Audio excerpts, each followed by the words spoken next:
Her father was a modest shoemaker, and when he died, his daughter chose to keep his memory alive by taking up his craft.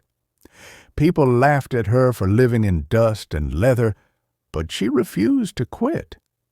Then one day, a billionaire noticed what everyone else ignored in the shoemaker's girl. What followed will surprise you. Before we start, tap the like button, and if you're new here, please subscribe and join us on this unforgettable journey of love, lessons, and second chances. Let's begin. The first light had barely touched Abuha's Woo's district when the market started to stir. Shopkeepers rolled up their shutters, women stacked baskets of vegetables, and the air filled with clinking plates, distant car horns, and the day's first bargaining voices. But in one quiet corner stood a small wooden stall that felt different from the rest. It wasn't fancy. It wasn't even neat. A hand-carved crooked sign with fading letters read, N. Nwosu Shoe Repairs. This was where Nneka grew up. Her father, Mr. Nwosu, had no riches, but he moved with the pride of a king. Tall, lean, and dark, his face carried the marks of struggle, yet his eyes always shone with kindness. His workbench was simple, a cracked table, rusted hammers, needles, tins of polish, and scraps of leather. But to Nneka, it was more than a bench. It was her playground, her school, and her treasure box. From age 7, Nneka refused to leave his side. Other children ran barefoot, laughing and chasing tires with sticks, but she sat quietly beside him, enchanted by the skill in his hands. She watched him turn broken slippers into something whole, stitch with care and polish with pride. "Papa," little Nneka would ask, head tilted, "why do you smile when people insult you?" He would chuckle without pausing. "My daughter, people will always mock the one who works close to dust. Dignity isn't money, it's honest sweat." Remember, she did. When customers refused to pay or mocked his torn clothes, Nneka's small fists curled. "Papa, let me tell them to stop," she'd say, and he would touch her hand gently. "No, my child. Let them laugh. One day, if you don't give up, laughter will turn to respect." Those words became her compass. As years passed, Nneka learned more than stitching. She learned design.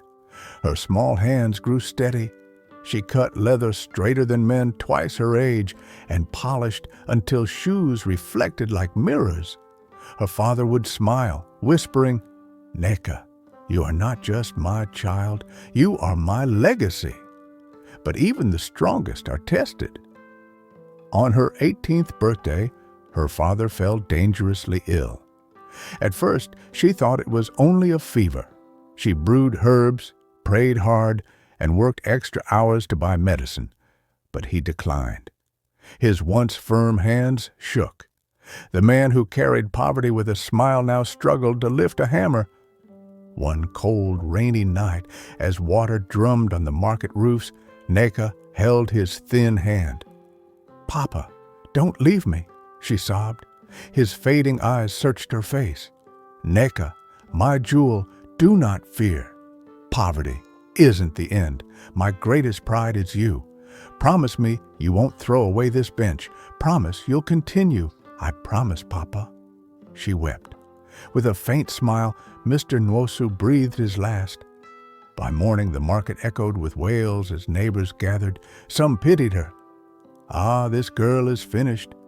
Others shook their heads. "What will she do now?" "She's too young." Nneka sat by the wooden bench, staring at the tools he left behind. Her heart ached, but something stronger than grief rose inside her.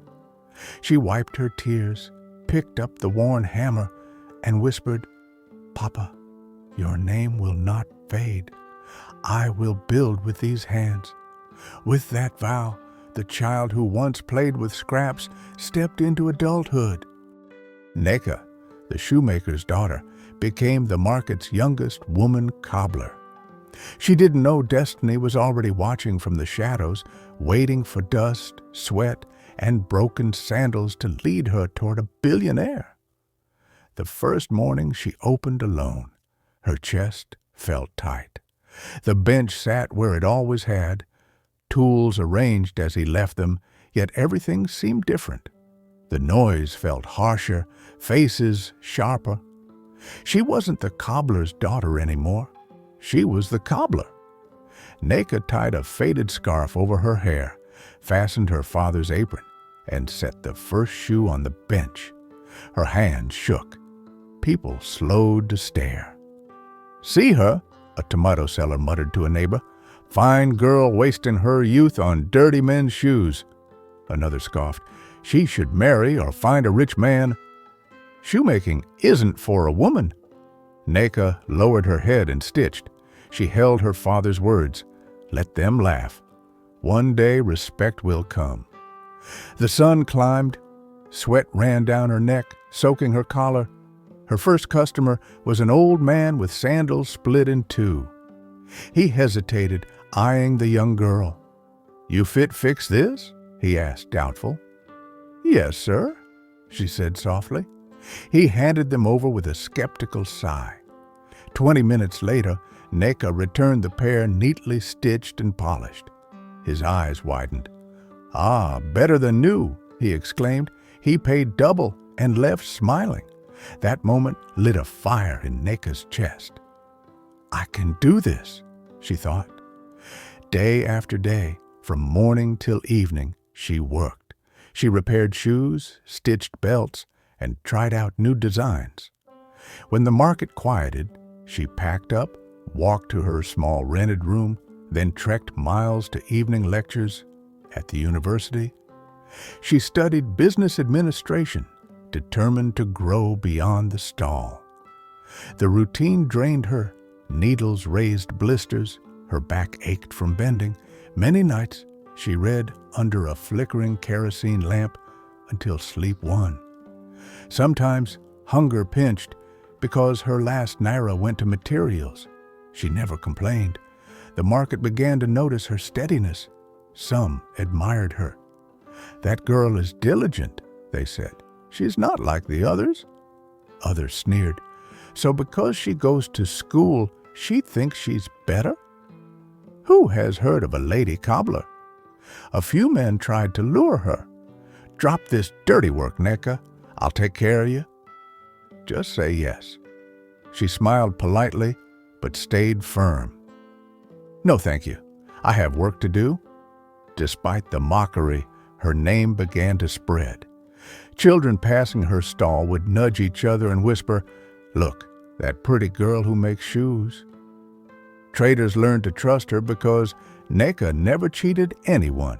If she said a fix would take 20 minutes, it took 20 minutes. If she promised quality, she delivered it. Soon, customers who used to visit older cobblers started bringing their repairs to her table. Some came only to satisfy curiosity, to see the young woman in a scarf and apron, face streaked with polish, yet glowing with quiet confidence. At night, alone in her room, Neka sometimes fell onto her bed and cried softly into her pillow. She was only 18, bearing the weight of survival and school at once. But when her father's fading voice echoed, "Do not abandon this bench," her tears dried. She told herself, "This workbench will be my stepping stone. I won't just fix shoes. I'll build a life." Months rolled by. Seasons shifted. Neka's name turned into a saying in the market. If you want shoes that shine, go to Neka. Students at her university murmured about her too. "Imagine, that shoemaker girl is in our class. She pays her fees with leather and thread." Some mocked her for smelling of polish, but others respected her boldness. So Neka grew, not only in skill, but in resilience, beauty, and gentle strength. She didn't know fate was already arranging a meeting with someone from a world far from hers. In the dust of the market, Surrounded by scattered shoes, Neka was unknowingly walking toward the day destiny would arrive. Not as a poor customer, but in the convoy of a billionaire oil tycoon whose path was about to cross hers. Wu's market had never seen such a stir. From dawn, whispers crackled through the narrow aisles like sparks. Traders straightened their displays. Women adjusted headscarves, and even the loud drummers softened their rhythm. Something unusual is coming. Chief Obinna Adigwe is on his way, they breathed, the oil magnate himself. His name carried weight. Chief Obinna was no ordinary businessman. He was the sort who drew eyes everywhere he appeared. A billionaire oil boss, owner of refineries, fleets of cars, and homes in Lagos, Abuja, and Port Harcourt. Newspapers called him the Lion of the oil fields, and now he was coming to the market. By mid-morning, engines thundered.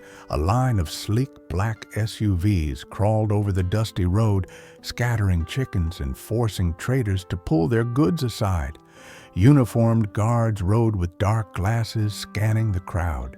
Children ran alongside shouting, "Chief Obinna! Chief Obinna!" The door of the lead SUV opened, and he stepped out. Tall, broad-shouldered, early 40s, in a crisp white caftan that caught the sun. His gold wristwatch flashed, and the dust seemed to retreat from the shine of his Italian leather shoes. His presence hushed the chatter. Even those who swore they could not be impressed whispered anyway. "This market has never seen a man like this," a trader muttered. But Obinna wasn't there for applause. He had business to introduce a new oil line to distributors. With aides carrying brochures and samples, he moved through the market, shaking hands, posing for photos, listening to traders. Still, the dust clung to his polished shoes. He glanced down now and then, frowning slightly. One aide leaned in to wipe them, but Obinna waved him off. Then it happened. Turning down a narrow lane, he noticed something unusual.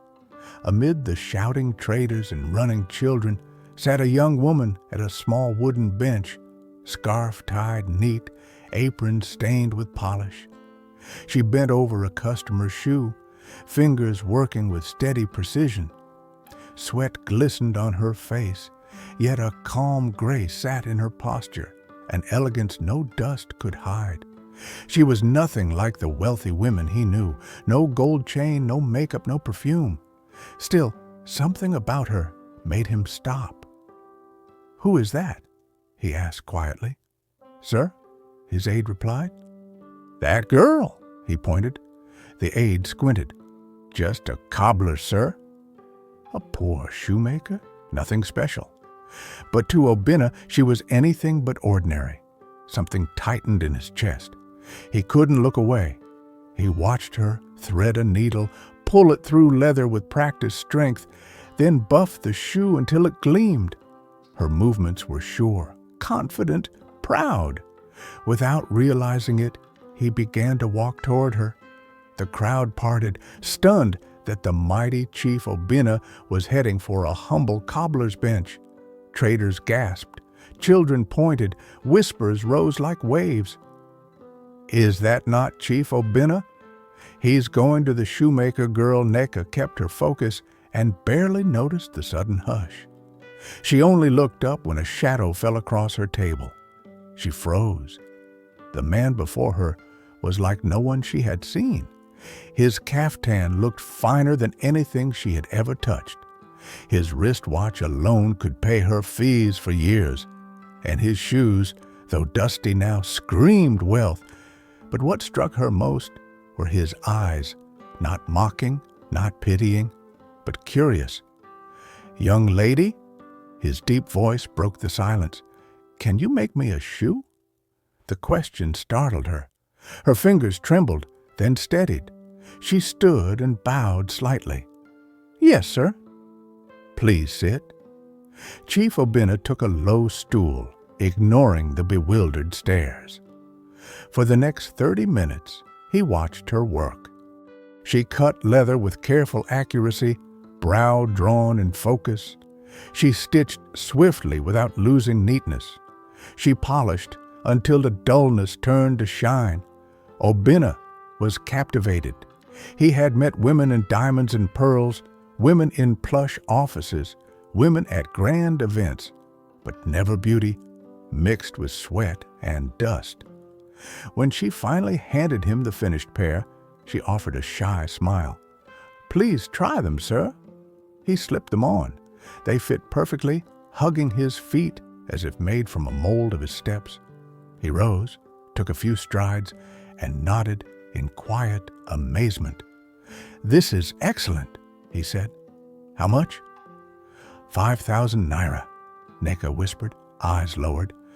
Obinna reached into his pocket and drew out a thick envelope. Without counting, he placed it on her bench. "Keep it." Neka blinked, stunned. "Sir, this is too much." "Not for you," he said softly. "It's for the dignity you carry."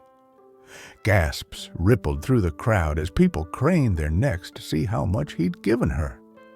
When she opened the envelope later, her hands shook hard. It was 1,000,000 naira, 200 times the price of the shoes. Tears pricked her eyes. "Sir, why would you do this for me?" Obinna smiled, his gaze steady. "Because I reward true value when I see it." Then he turned and walked back to his convoy, leaving a stunned crowd and a young shoemaker whose life had just changed forever. What Neka didn't know was that as Chief Obinna climbed into his SUV, his thoughts weren't on oil, business, or even the market. He was thinking about the girl in the scarf, her dusty apron, and the fire in her eyes. For the first time in years, the billionaire couldn't stop thinking about someone, and that someone was Neka, the cobbler's daughter. The market had witnessed many odd scenes: traders fighting, floods that carried goods away, even fires. But nothing prepared it for the next morning. Before the day fully broke, engines roared again.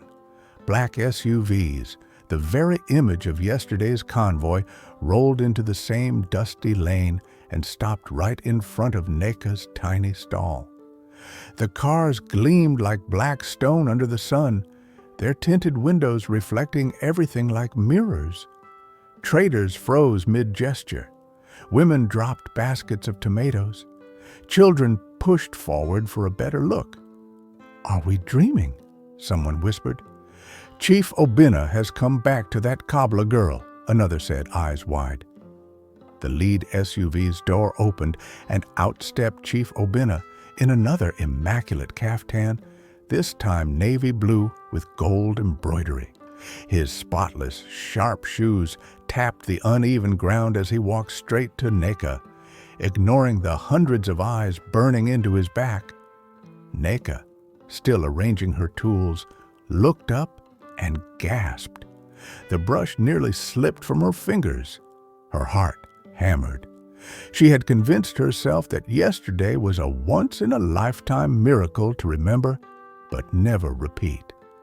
Yet here he was, standing at her bench, as if the whole market revolved around her.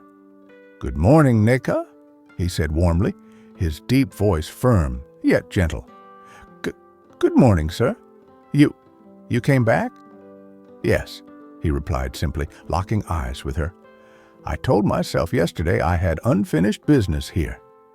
Murmurs rippled through the market. Unfinished business? What business does a billionaire have with a poor girl fixing shoes? Maybe he forgot something, or maybe he's falling in love.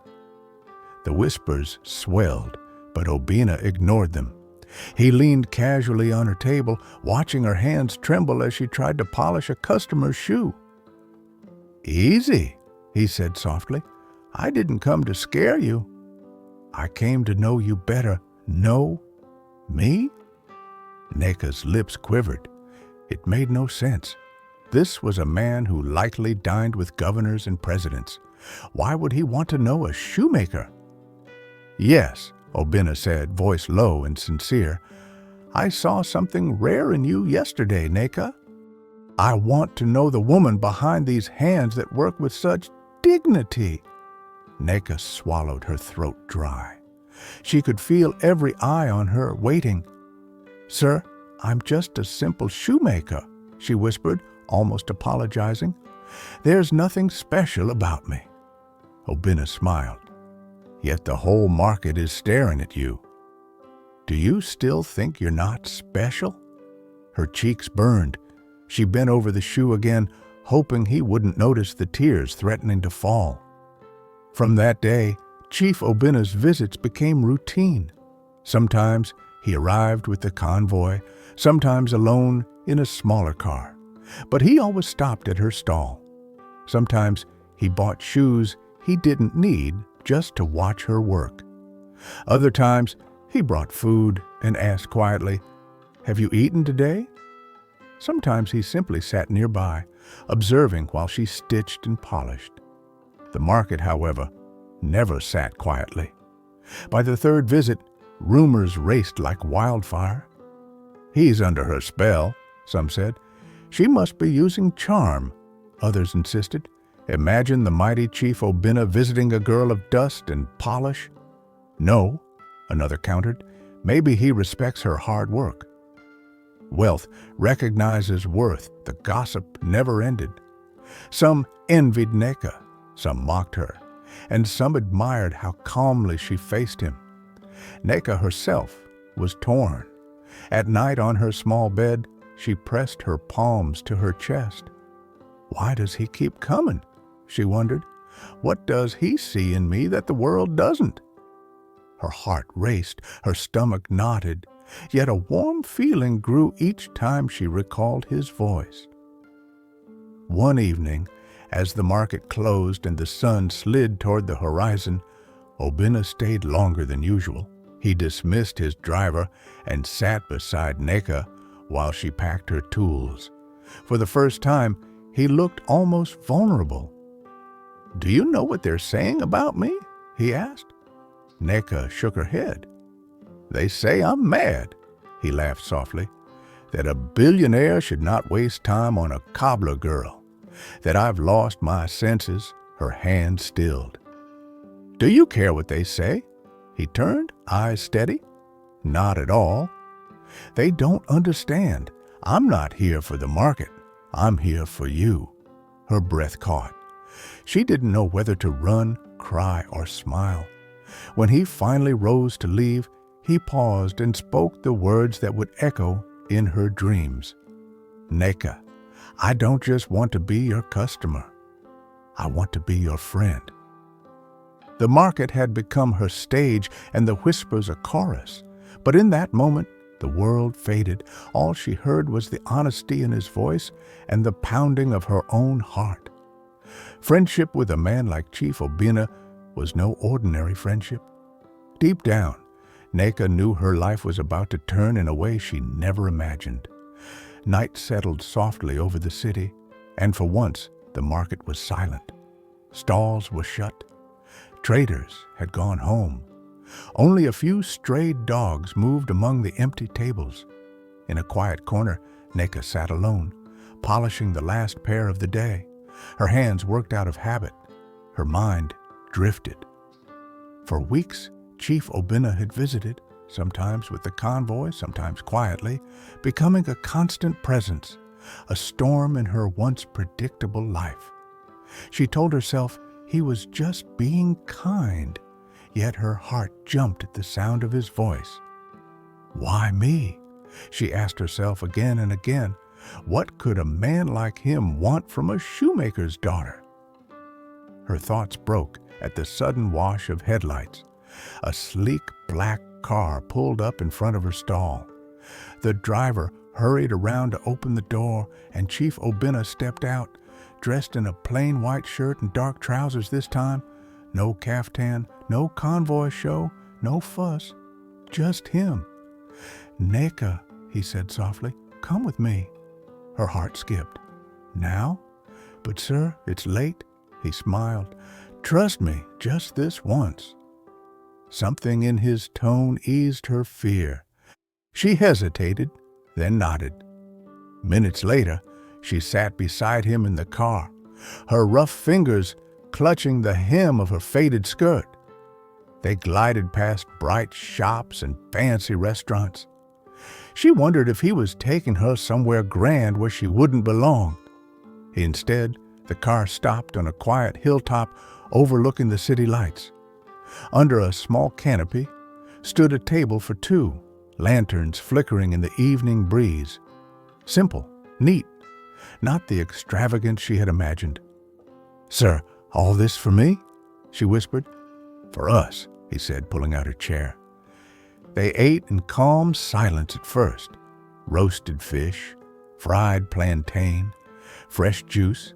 He kept the talk light, asking about her studies, her dreams, her childhood. She answered shyly, then laughed as she told of the day she stitched a shoe so badly a customer fumed, and how her father soothed the man with patience. "Your father must have been a good man," Obinna said warmly. "He was," Neka murmured, smile fading. "He taught me that dignity lives in honest work.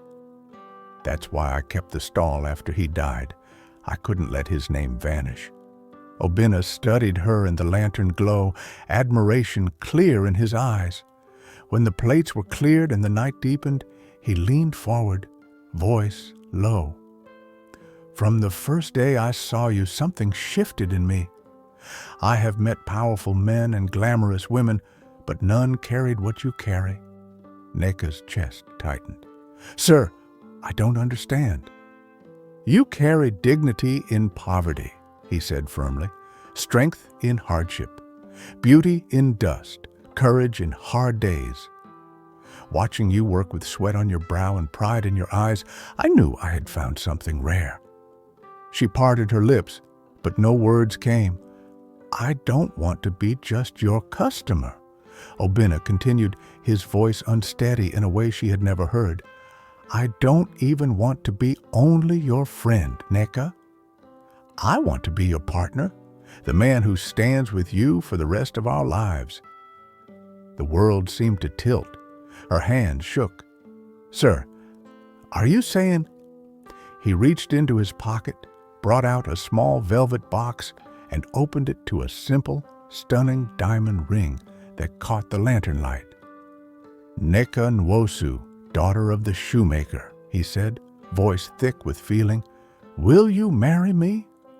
Silence pressed in. The city lights winked below like scattered stars. The breeze whispered through the trees. Her heart pounded loud enough to hear. Her mind raced. "Me? A market cobbler? Wife to a billionaire? Won't people laugh? Won't they say I trapped him?" Tears slid down her cheeks. "Sir, I'm not worthy. I'm just a poor girl. What will your people say?" Obinna took her hand gently. "Let them talk. I don't love you because of what they think.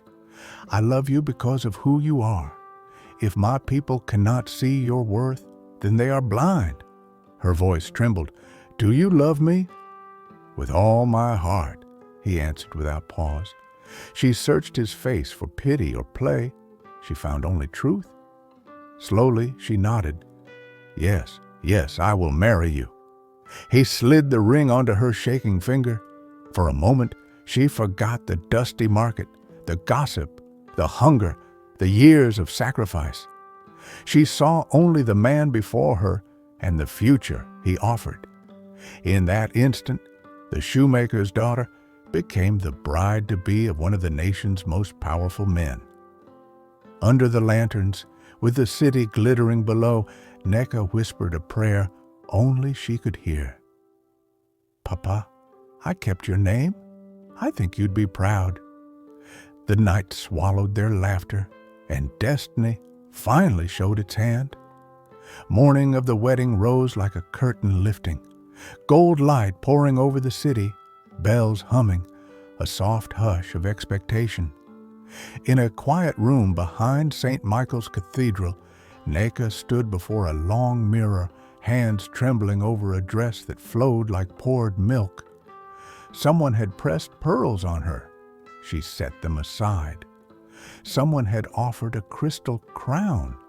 She chose a simple veil, a small pendant from her mother, and tied her father's old thimble to her bouquet with a ribbon the color of worn leather. "Are you ready?" the maid of honor whispered. Neka's smile was delicate but sure. "I've been ready since the day I promised my father his name would live." Outside, the cathedral steps bloomed with color. Rappers, jeels, sharp suits, flashing cameras. Murmurs beat like drums. The billionaire and the cobbler girl. Is it real? Some came to witness a wonder. Others came to see if Cinderella could walk in glass shoes. The doors opened. The choir rose. Notes floated under the arches as Neka stepped into the aisle. She didn't see the VIPs, the socialites, the reporters. She saw only the man at the end, Chief Obina, in a midnight suit, wearing a smile he couldn't hide and eyes that softened the instant she appeared. When she reached him, he took her hands and breathed, barely above a whisper, "You look like an answer." "And you," she replied, "look like a promise kept." Vows were spoken, rings exchanged. When the officiant declared them husband and wife, the cathedral erupted. Applause, ululations, drumming, a rain of rose petals. Obina leaned close. "There's something I've been waiting to say in front of witnesses," he murmured, then turned to the crowd. Lifting their joined hands, he announced, "This is my wife, Neka Nwosu, daughter of a shoemaker, keeper of dignity, and in her name, starting today, we open a factory that will turn honest work into an empire." The words hit like thunder. Cameras flashed. Rumors became headlines before the petals touched the ground. In the industrial district stood the factory, clean lines of glass and warm brick, bright windows, tidy loading bays, and a sign that made Neka's heart thump against her ribs.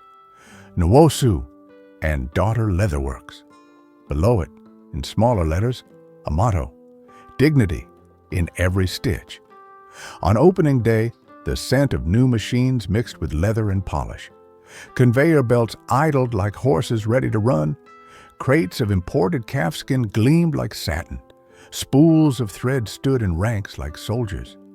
In the lobby, a large frame showed Mr. Nwosu smiling behind his crooked market bench. Beneath it, in a glass case, lay the very hammer he used for decades. "Papa?" Neka whispered, palm on the glass. "We made it." "You did," Obina corrected gently. "The city will say I funded it. God knows you built it." They walked the floor together, managers trailing with clipboards. In steel-toe shoes under the cream suit, Neka paused at every station, cutting, stitching, lasting, finishing, asking questions that made backs straighten. How many stitches per inch? What tension on this upper? Who signs off on the final shine? Those who expected a figurehead found a forewoman wearing a wedding ring. She gathered the team, 50 workers on first shift, a dozen apprentices, and 7 veterans she had invited from the market. Among them stood old Baba Musa, the sandal mender who once paid her double. Beside him was Kioma, a shy young woman mocked out of her stall for daring to patch boots. "We're bringing different histories into this hall," Neka said from a loading dock-turned stage, her voice clear. "Some of us learned by lantern light, some from fathers who never gave up, some from losing more than we could afford. From today, we share one name. We will make shoes that carry stories, and we will carry each other." Applause fell like rain. Someone shouted, "Chair lady," and the factory laughed. "2 policies from day one," she went on, raising 2 fingers. "First, excellence before speed. If you finish a pear fast but without soul, you'll redo it with soul. Second, training is for everyone. If you know something, teach someone. If you don't know something, ask. Pride belongs in our work, not in our silence. A soft chime started the line. Leather was cut, uppers stitched, last script like firm hands shaping destiny. The rhythm rose, machines thrumming, hand tools tapping. It was a song Neka had known since childhood, now wider and filled with purpose. In the afternoon, she slipped to the loading bay where a small truck idled for the city center. The first shipment, 50 pairs of Nwosu signature loafers, sat in boxes stamped with a crest, a hammer crossed with a needle, circled by laurel. Sending the first batch? Obina asked, stepping up. She shook her head. Only 49. And the 50th? She led him to a workbench she'd reserved.